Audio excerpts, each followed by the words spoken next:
আজকে আমরা যে জিনিসটা বা যে টপিকটা নিয়ে আলোচনা করব সেটা হচ্ছে কোষ রসায়ন।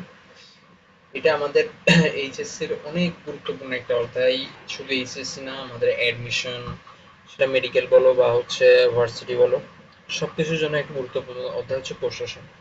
তো এইটা শুরু করার আগে আমি একটা কথা বলি, আমরা যখন এইচএসসি ফার্স্টে উঠি তখন আমাদের মাথায় কিছু ঢুকাই দেওয়া হয় যে কোষ রসায়ন আর জৈব রসায়ন এই দুইটা জিনিস হচ্ছে বাঘের মতো। কিসের মতো? বাঘের মতো। এই দুইটা জিনিস তুমি যদি ভালোভাবে না করো বা বাদও দাও, তাহলে হচ্ছে তোমাদের কিছুই হবে না, এরকম একটা ছোটখাটো জিনিস তোমাদের মাথার মধ্যে ঢোকাই দেওয়া হয়, তাই না? বাট অ্যাকচুয়ালি কোষ রসায়ন আর জৈব রসায়ন অনেক অনেক অনেক বেশি সোজা। কি সোজা? অনেক বেশি সোজা। আমরা এই জিনিসটাকে যতটা গ্লোরিফাই করি, তো জিনিসটা আসলে গ্লোরিফাই করার মতো একটা জিনিস। ঠিক আছে, তুমি এই কোষ রসায়ন বা জৈব রসায়ন যদি ভালোভাবে পড়ো, তোমার আফটার লাইফ বা হচ্ছে যে তোমরা যখন ভার্সিটি বা মেডিকেলে উঠবা, তখন জিনিসগুলো বা লাইফগুলো বা পড়াশোনাগুলো তোমাদের বুঝতে আরো সোজা হয়ে যাবে।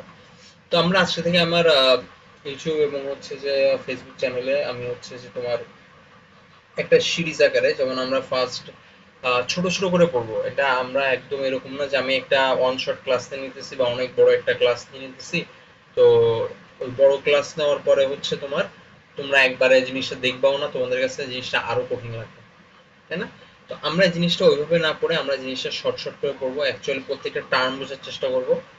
আর তোমরা অ্যাকচুয়ালি ইতিমধ্যে হয়তো দেখছো আমরা একজন এইচএসসি 26-27-এর জন্য একটা আয়োজন করছি, যদিও পেমেন্ট প্রসিডিওর বা পেমেন্ট কত কি হবে এটা আমরা বলি নাই। তো এটা তোমাদের উপরে, অ্যাকচুয়ালি তোমরা জিনিসটাকে কিভাবে দেখতেছো। বাট একটা জিনিস শিওর থাকো, এই কোর্সে এইচএসসি এইচএসসি 26 আর এইচএসসি 27, এই দুইটা ব্যাচ যারা একজনে অ্যাডমিট হবে এবং একজনে আমার কথা বা আমাদের কথা, তোমাদের টিচার প্যানেল হয়তো থাকতেও পারে বেশি, আবার নাও থাকতে পারে, ঠিক আছে? সেটা আমরা চেষ্টা করবো প্রত্যেকটা সাবজেক্টের প্রত্যেকটা অধ্যায়ের একদম কোর যারা বুঝাইতে পারে তাদেরকে আনার জন্য। তো এই জিনিসটা তোমরা যদি অ্যাডমিট হও, তো আমি গ্যারান্টি দিচ্ছি তোমরা যদি আমাদের কথা শুনো, ঠিক আছে, না একজন কোনো হচ্ছে বড়, খুব বড় কোচিং সেন্টার বা খুব বড় কমার্শিয়াল কিছু না, কখনো একজন ছিল না। একজনের উৎপত্তির গল্পটা আমি অন্যদিন বলবো। বাট একজন কখনোই কমার্শিয়াল ছিল না এবং কখনোই কমার্শিয়াল থাকবে না, ঠিক আছে? আচ্ছা, এখন এই একজন তোমরা যদি ফলো করো আমাদের কথাগুলা, ঠিক আছে, তোমরা 2 বছর পরে সেটা এইচএসসি 26 আর এইচএসসি 27, ঠিক আছে, এরা একটা পাবলিক মেডিকেলে টপ পজিশন সিকিউর করবা এবং একটা পাবলিক ভার্সিটিতেও টপ পজিশন সিকিউর করবা ইনশাল্লাহ। কারণ কি, এখানে আমরা আমাদের ফুটস্টেপ মানে আমরা চলতে চলতে যে ভুলগুলো করছি এই ভুলগুলো তোমাদের করতে দিব না, ঠিক আছে? Even weekly one day just তোমাদের সাথে একটা নিয়ে জিনিস নিয়ে কথা হবে, তোমাদের কাছে কি আনন্দ লাগতেছে, তোমাদের কাছে কোন জিনিসটা কঠিন লাগতেছে। একজন মানেই তোমরা, ঠিক আছে, একজন মানেই তোমরা, একজন তোমাদের নিয়ে তোমরা ভালো করলে একজনও ওইভাবে গ্রো করবে। আচ্ছা, তো আমরা এটা নিয়ে অন্যদিন কথা বলবো। আমরা হচ্ছে যে আপাতত সেল কেমিস্ট্রিটা নিয়ে একটু দেখি। খুবই সোজা জিনিস, বুঝছো? এটা নিয়ে এত লাফালাফি করার কিছু নেই, খুবই সোজা একটা জিনিস। প্রথম হচ্ছে যে সেল কেমিস্ট্রি দুটো পার্ট আছে, একটা হচ্ছে সেল আর একটা হচ্ছে কেমিস্ট্রি। সেল মানে কি জানি আমরা? কোষ। আর কেমিস্ট্রি মানে কি জানি আমরা? রসায়ন। কোষ রসায়ন মানে কি, আমাদের কোষের মধ্যে যে রাসায়নিক ক্রিয়া বিক্রিয়া হচ্ছে, যে যে উপাদানগুলো আমাদের কোষের মধ্যে এই রাসায়নিক ক্রিয়ার ফলে উৎপন্ন হচ্ছে বা নষ্ট হয়ে যাচ্ছে বা আবার নতুন করে তৈরি হচ্ছে, অ্যাকচুয়ালি সেইগুলা মিলেই আমরা এই আমাদের সেল কেমিস্ট্রি জিনিসটা প্রডিউস হয়েছে। এখন এই যে কোষের মধ্যে যা কিছু আছে, তোমার এটা থাকতে পারে, এটা থাকতে পারে চর্বি, এটা থাকতে পারে শর্করা, ঠিক আছে, এটা থাকতে পারে প্রোটিন, এই সব কিছুর উপরে ডিপেন্ড করে হচ্ছে আমাদের এই সেল কেমিস্ট্রি। তো আমরা সেলের মধ্যে যা যা আছে, যেসব রাসায়নিক পদার্থ আছে, সবকিছু যদি আমরা ভালোভাবে দেখি তখন ওইটাকে আমরা কি বলবো? এটাকে আমরা বলবো হচ্ছে সেল কেমিস্ট্রি। আশা করি তোমরা সবাই বুঝছো। ওকে, এখন কোন একটা জিনিস বুঝতে গেলে আমার ফার্স্টে কি লাগে? এটা গুরুত্ব বোঝা লাগে। কি বোঝা লাগে? গুরুত্বটাও বোঝা লাগে। গুরুত্বটা কেমন বোঝা লাগে দেখো, মনে করো তুমি মেডিকেলে পড়বা, মনে করো এই স্টুডেন্টের নাম হচ্ছে এ স্টুডেন্ট, এই স্টুডেন্টের নাম হচ্ছে বি স্টুডেন্ট। এ মনে করো বলতেছে যে ইঞ্জিনিয়ারিং করবে, আবার সি স্টুডেন্ট বলতেছে না আমি এগুলো কিছু পড়বো না, আমি পড়বো হচ্ছে আইবিএ তে। এখন এই মেডিকেল যে পড়তেছে, ইঞ্জিনিয়ারিং যে পড়তেছে বা পড়ার ইচ্ছা পোষণ করছে আইবিএ তে পড়তেছে, এগুলো কিন্তু সে এমনি এমনি করতেছে না। অবশ্যই তার মাথায় একটা মোটিভ আছে, সে কেন এগুলো করবে, ঠিক আছে, একটা মোটিভ আছে, মানে তার গুরুত্বটা সে বুঝছে। তো কোষ রসায়নের এরকম একটা গুরুত্ব আছে। কোষ রসায়নের প্রথম যে গুরুত্ব সেটা হচ্ছে আমরা কোষের মধ্যে কিভাবে শক্তি তৈরি হয়, কোষের মধ্যে রাসায়নিক ক্রিয়া বিক্রিয়াগুলো কিভাবে ঘটে এগুলো আমরা বুঝতে পারি। আমাদের প্রাণীর জীবন ধারণের মূল পরিচয় কি? প্রচ্ছেদন, তারপর হচ্ছে যে এটা হইতে পারে সালোক সংশ্লেষণ, এইসব কিভাবে ঘটতেছে সেটা আমরা জানতে পারবো। নাম্বার 3, আমাদের সবচেয়ে ইম্পর্টেন্ট জিনিস যেটা হচ্ছে প্রোটিন, তারপরে হচ্ছে কার্ব, তারপরে ভাইটামিন, তারপরে হচ্ছে আমার লিপিড, তারপরে কি প্রোটিনের সাথে রিলেটেড আছে আবার কি অ্যামাইনো অ্যাসিড, এইগুলো আমরা সিম্পলিফাই করে জানতে পারবো, ঠিক আছে। তো এতক্ষণ ধরে যা বুঝলাম সেটা যদি আমি একটু ছোট্ট করে বলি, সেটা হচ্ছে যে আমাদের সেল যদি মনে করো ছোট একটা ফ্যাক্টরি, আমাদের সেল মনে করো ছোট একটা ফ্যাক্টরি, এটার নাম আমি দিলাম হচ্ছে সেল ফ্যাক্টরি, ঠিক আছে। এই সেলের মধ্যে সারাদিন যে কেমিক্যাল রিয়াকশন হচ্ছে, নতুন টিস্যু তৈরি হচ্ছে, খাবার থেকে যে শক্তিটা বানাচ্ছে, টোটাল মানে এই ফ্যাক্টরির মধ্যে যে যে প্রসেস হচ্ছে সেই প্রসেসকে আমরা বলবো হচ্ছে সেল কেমিস্ট্রি। সেই প্রসেসকে আমরা কি বলবো? Cell chemistry. এখন এই সেল কেমিস্ট্রির মধ্যে আমাদের সেলের মধ্যে কিছু মেজর এলিমেন্ট থাকবে। কি থাকবে? কিছু মেজর এলিমেন্ট থাকবে। মেজর এলিমেন্টের মধ্যে সবচেয়ে বেশি পরিমাণে যেটা থাকে তাদেরকে আমরা বলি হচ্ছে ম্যাক্রো এলিমেন্ট। সবচেয়ে বেশি যারা থাকে তাদেরকে কি বলি আমরা? Macro element. আর সবচেয়ে কম যারা থাকে তাদেরকে আমরা কি বলি? Micro element.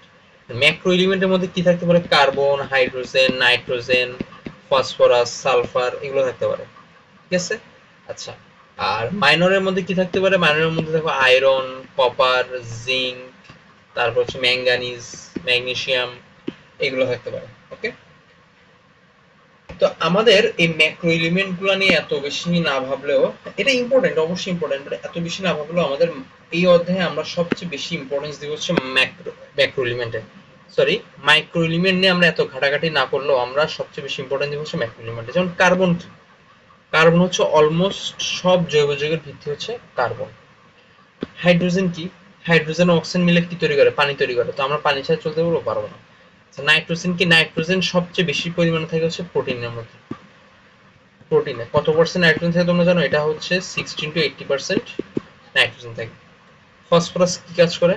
ডিএনএ তে এবং এটিপি তে কাজ করে। ওই যে আমরা এটিপি যখন তৈরি হয়েছিল তখন আমরা পড়ছিলাম ইনঅর্গানিক ফসফেট, ওইখানে কাজ করে। সালফার কি?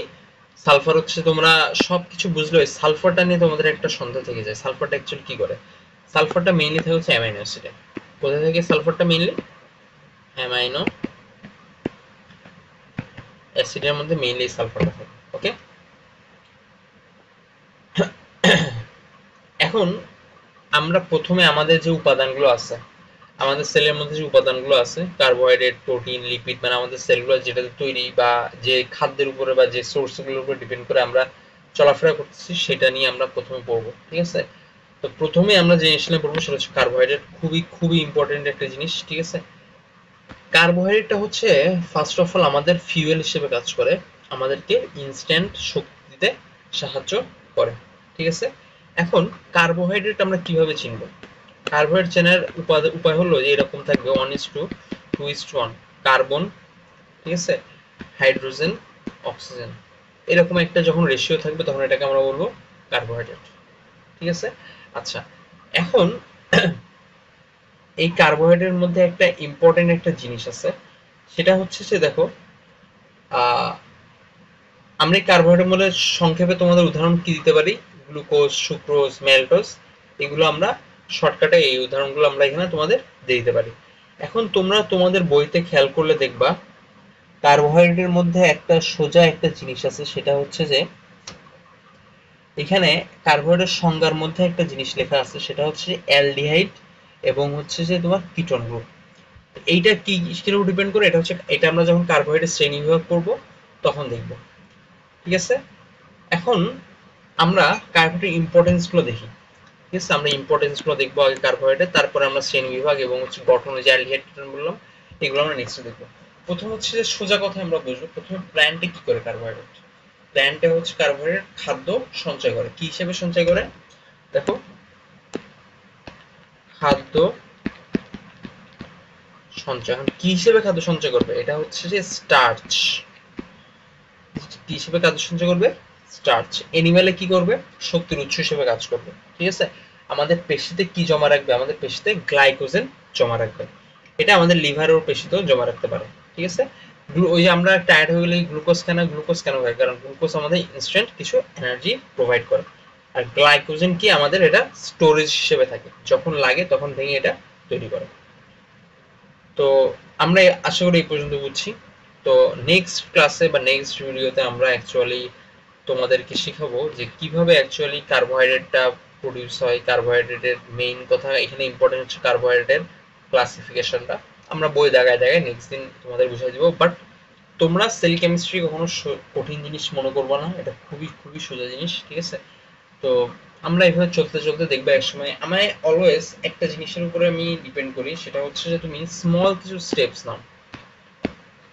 স্মল স্টেপস নাও মানে এইরকম দরকার নাই যে তুমি আজকে 10 ঘন্টা পড়লা, ঠিক আছে, পরের 2 দিন তোমার আর কোনো খোঁজ নাই, তুমি উধাও হয়ে গেছো। না, এরকম পড়ে কোনো লাভ নাই। এরকম পড়া হচ্ছে ভ্যালুলেস, টোটালি ভ্যালুলেস। একটা কথা অলওয়েজ মনে রাখবা, আমি কতটুকু ভালো টিচার আমি জানি না, আমি এটা অলওয়েজ সবসময় বলি, বাট আমি তোমাকে গাইডলাইন দিতে পারবো। আমার গাইডলাইন দেখে তুমি কখনো ভুল পথে যাবে না, তুমি অলওয়েজ রাইট ট্র্যাকে থাকবা। ঠিক আছে, তো আমরা চেষ্টা করব আজকে আমি যা পড়াইলাম এই পড়াটা তোমরা তোমাদের বইয়ের প্রথম 2 পেজের মধ্যে পাবা। ঠিক আছে, তোমরা কার্বোহাইড্রেটের কাজ পর্যন্ত বা কার্বোহাইড্রেটের গুরুত্ব পর্যন্ত পড়বা। এটা পড়তে তোমাদের হাইস্ট টাইম লাগবে কতক্ষণ? 30 মিনিটস টাইম লাগতে পারে তোমাদের, হাইস্ট। একদম আমি সর্বোচ্চ বুঝলাম কত টাইম লাগতে পারে এখানে, তোমার 30 মিনিট টাইম লাগতে পারে। ঠিক আছে, তো এই 30 মিনিট তুমি যদি আজকে দাও তোমার আহামরি কোনো ক্ষতি হবে না, বাট এই 30 মিনিট যদি তুমি কালকে দাও তোমার অনেক বেশি ক্ষতি হয়ে যেতে পারে।